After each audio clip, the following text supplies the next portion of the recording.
Your belly isn't storing fat because you're lazy, it's storing fat because of how you've been combining food and movement, and those two things quietly feed each other every single day. Here is what most people miss. There are two different types of fat on your body. The first kind is the stuff you can pinch just under your skin. The second kind is called visceral fat, and this one is the dangerous one. It wraps itself around your organs, you cannot see it, and it's linked to a higher risk of heart disease, high blood pressure, diabetes, and certain cancers.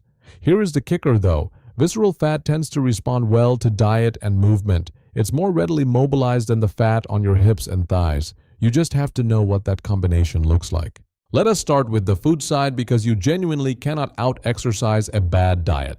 The goal here is not perfection, it is a consistent pattern of choices. The eating approach that keeps showing up across heart health research, inflammation science, and longevity studies looks broadly the same each time. Lean proteins, healthy fats from sources like salmon, chicken, tuna, yogurt, avocado, nuts, and olive oil. Avocado oil, loads of dark leafy greens, colorful vegetables, dark berries, and whole grains like quinoa and farro.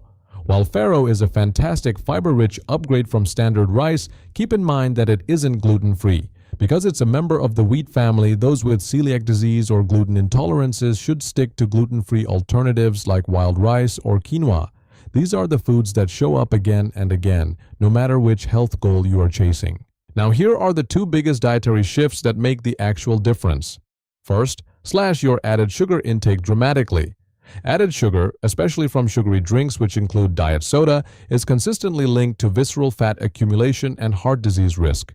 You do not have to go to zero, but dropping your added sugar significantly changes how your body stores fat. Second, dramatically increase your protein intake.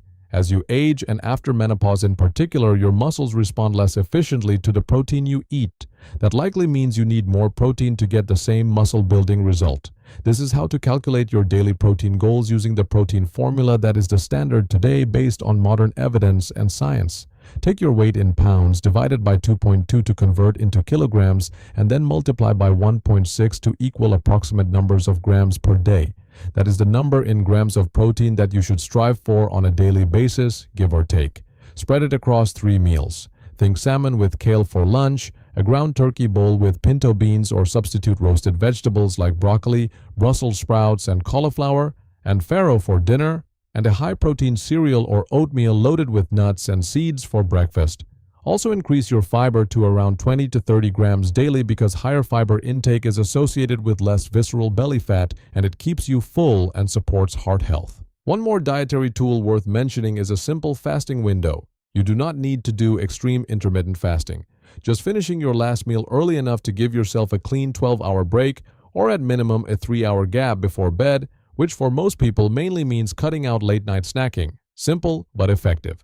Now let us talk about exercise because this is where most people get it completely wrong. Doing crunches will not burn belly fat. Spot exercises do not work on visceral fat. What works is full-body systemic movement combined with strategic strength training. The first type of movement you need is called Zone 2 cardio. This is moderate intensity exercise where your heart rate stays at roughly 60 to 70% of your maximum. To ballpark that number, subtract your age from 220, then multiply by 0.6 or 0.7 to find your range. Treat it as a rough starting point. Real max heart rate varies by 10 to 20 beats at any given age, so let the effort level guide you too. In Zone 2, a higher share of your fuel comes from fat rather than glucose, and it's an intensity you can sustain long enough to add up. It also helps bring cortisol down, the stress hormone associated with visceral fat storage. Zone 2 could be a brisk walk, a light jog, cycling, or rebounding on a mini trampoline for 30 minutes 3 times per week. Now here is where you add serious metabolic power.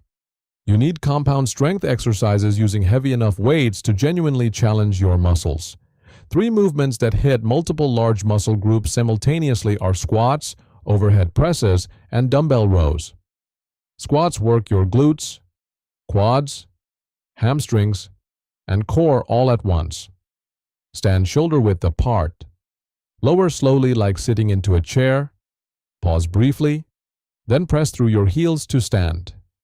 Aim for 10 to 12 repetitions for 2 to 3 rounds. Overhead presses fire up your shoulders, upper back, arms, and core. Hold dumbbells at shoulder height. Press straight up until arms are extended, then lower with control. Do 8 to 10 reps.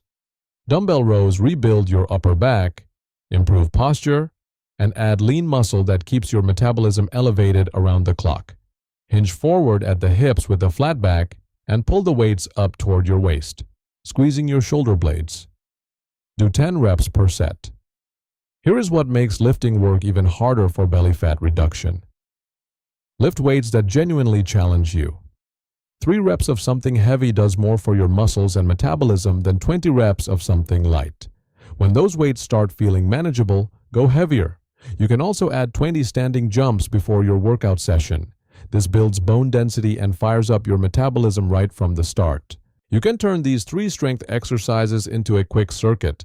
Do 30 to 60 seconds of each movement, rest 15 to 30 seconds between exercises, and repeat the circuit 2 to 3 times.